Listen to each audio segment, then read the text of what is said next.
Del día con 21 minutos, continúa la sesión plenaria en el Congreso de la República. Ahora estamos en el debate posterior a la exposición del presidente del Consejo de Ministros, quien busca el voto de confianza. Justamente sobre el contenido de esta exposición vamos a conversar con Omar Aguapara, secretario general de Transparencia. ¿Cómo está, Omar? Gusto de saludarlo. Muy buenas tardes. Hola, Carlos. Buenas tardes. Un gusto estar contigo esta tarde. Bueno, hay algunos aspectos importantes en la exposición del señor Adriancén. En primer lugar, quisiera preguntarle si esta exposición le ha dejado a usted satisfecho y le ha clarificado ideas o dudas con respecto a la política general del gobierno. Bueno, creo que estos discursos que son propios de todo voto de investidura se enmarcan en un mismo formato, ¿no? En líneas generales, intentar plasmar una política de gobierno que en el papel suele ser bastante optimista, bastante positivo, pero que sabemos ya por experiencia y sobre todo en los últimos años que siempre suelen enfrentar problemas de implementación o problemas de capacidades, ¿no? Creo que un signo de los últimos tiempos, y creo que este es bastante particular en los últimos gobiernos, es la frecuente rotación de personal. Y hay bastante evidencia de que un ministro, para poder tomar las riendas del aparato público, tiene una curva de aprendizaje bastante alta, necesita 6, 8 meses. Sí. Hay ministros que en los últimos gabinetes no han llegado siquiera a tener ese tiempo en el poder, ¿no? Entonces, ni medio año. En líneas generales, sí hay un lente de repente positivo, hay ciertas señales que pueden ir hacia el sector empresarial, pero el tema es la implementación, ¿no? Ahora, el Premier ha ofrecido una gestión de manos limpias y un gobierno transparente, ¿cierto? Esas fueron sus palabras. Pero, ¿qué le parece el hecho de que el señor Adriancén no haya hecho mención alguna en el discurso al tema de la presidenta Dina Boluarte y la posesión de relojes, joyas valiosas y el incremento de su patrimonio? Sí, es solo una página o media página la que le dedica, creo, al tema.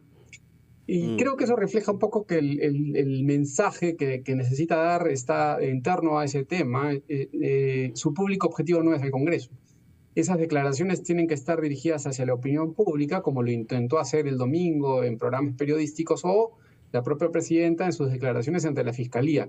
Pero ante el Congreso, luego de las declaraciones de los partidos políticos, de sus pronunciamientos en los cuales más o menos le dieron a entender a la presidenta que contaban con su apoyo y luego, me imagino, en conversaciones en busca del propio voto de investidura, creo que reflejan que esa no es hacia los partidos políticos a quienes le dé una explicación, sino necesariamente hacia la opinión pública, hacia los medios de comunicación y hacia la Fiscalía.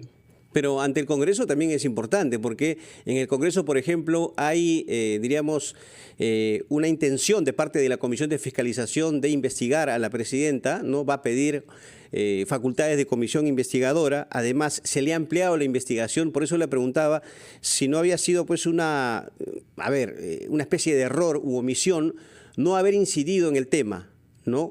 Porque también creo que eso influye, ¿no?, en algunos parlamentarios en el otorgamiento del voto de confianza.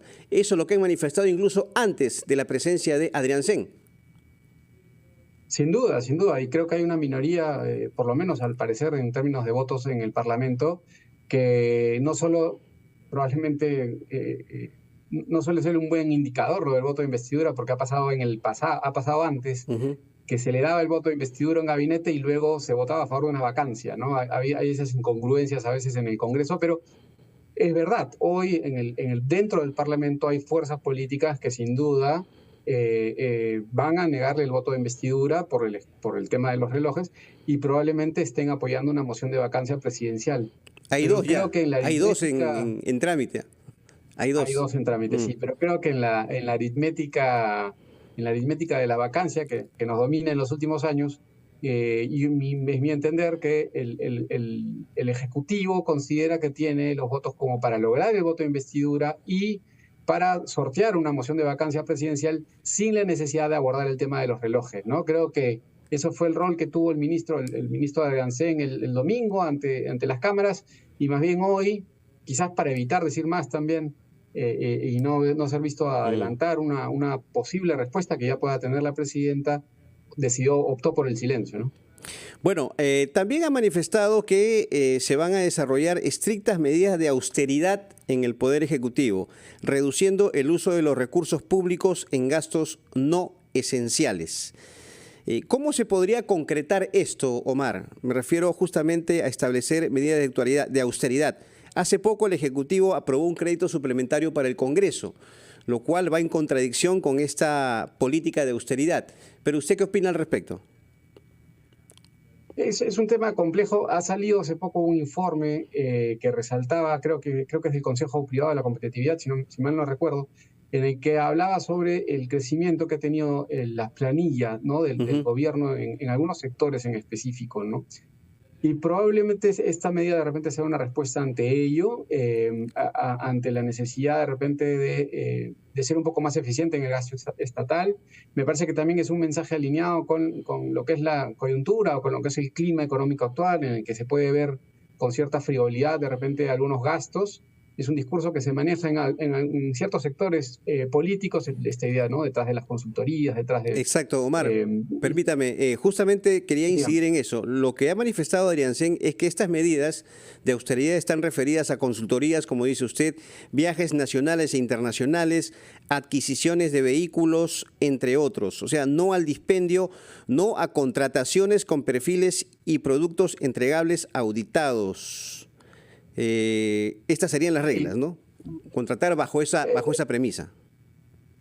Me imagino que sí, que en el papel y de nuevo, en teoría eso suena bastante bien, positivo que haya de repente un sinceramiento del gasto público en algunas dependencias. Como bien señalas, Carlos, también eso se contradice un poco en el aumento de las partidas presupuestales hacia el Congreso. De todas maneras, siempre va a haber, creo, un grado de manejo político en la distribución de los recursos del Estado. De nuevo, si esta no es una medida que está dominada por un tema político, espero que al menos guarde un criterio técnico, ¿no? Que sea realmente una manera eficiente de administrar el recurso de todos. ¿Ha sido claro el presidente del Consejo de Ministros en el tema de la lucha contra la inseguridad ciudadana, cree usted?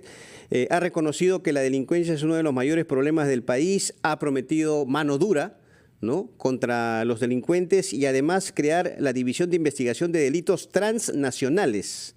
Los agentes van a recibir capacitación del Departamento de Seguridad Nacional de los Estados Unidos. ¿Ha sido claro en ese aspecto el presidente del Consejo de Ministros o debe justamente clarificar esta estrategia? Yo creo que de nuevo, el plan en teoría, el gobierno ha reconocido que esta es una de las demandas más urgentes de la ciudadanía. El tema de la inseguridad ciudadana creo que está si no es el primero, es el segundo problema más crítico que enfrenta la ciudadanía o que ve como uno de los mayores problemas del país. Sabemos ya de la llegada de redes transnacionales, de crimen organizado que está llegando, como lo hemos visto en Ecuador, por ejemplo, ¿no? Y queremos todos evitar un rumbo como el de Ecuador ahora. Mi gran duda, mi gran cuestionamiento tiene que ver de nuevo con, por ejemplo, la rotación de los ministros del Interior, ¿no? Estos planes tienen que ser llevados a cabo con cierto liderazgo, con cierta estabilidad. Sí. Si cada 3 meses o cada 2 meses estamos cambiando el ministro del Interior y junto con él a los viceministros y a las direcciones, es bien difícil pensar en que la implementación de un plan así pueda tener éxito, ¿no? De nuevo, tiene que ver con la estabilidad, tiene que ver con las capacidades y espero sinceramente que en el Ministerio del Interior, de repente con el apoyo de la cooperación internacional, con el apoyo del Departamento estadounidense, se pueda enfrentar este gran problema. El tema va a ser si es que realmente es posible implementarlo, ¿no? Ahora, ¿qué implica para usted, Omar, este cambio, 6 en total en el gabinete ministerial? ¿Efectivamente responden a una necesidad de mejorar la política del gobierno o es, como quien considera, para muchos, una serie de cambios de último momento y con el fin de congraciarse básicamente con las bancadas parlamentarias?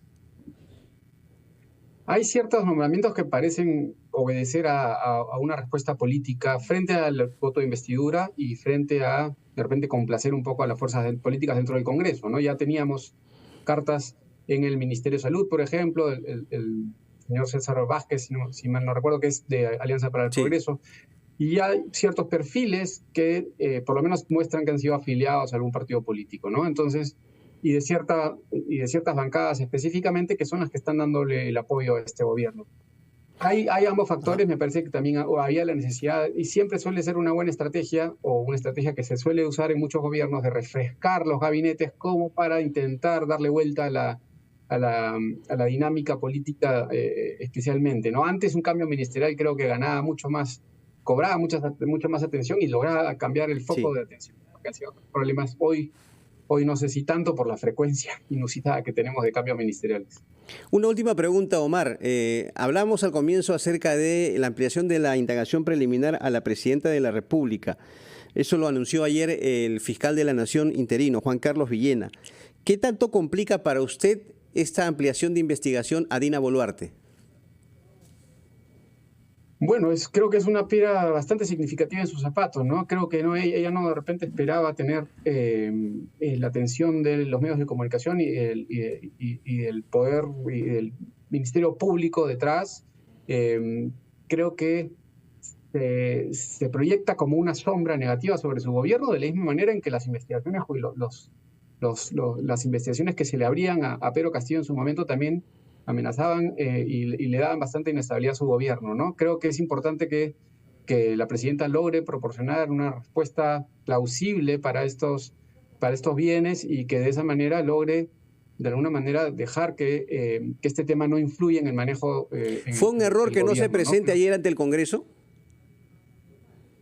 De nuevo, no sé si necesariamente esté pensando ella en el Congreso con tanta atención como está pensando en la narrativa frente a la opinión pública y en su respuesta jurídica, ¿no? Y creo que ahorita debería probablemente no descuidar sus lazos con el Congreso, pero está claro que su preocupación está más llevada hacia lo judicial y hacia lo mediático. Muy bien. Omar Aguapara, secretario general de Transparencia, muchas gracias por atendernos esta tarde. Ha sido usted muy amable. Un gusto, Carlos. Buenas tardes. Muy bien, señores, vamos con los titulares de esta media hora y seguimos en RPP, la voz de todo el Perú y la rotativa del aire.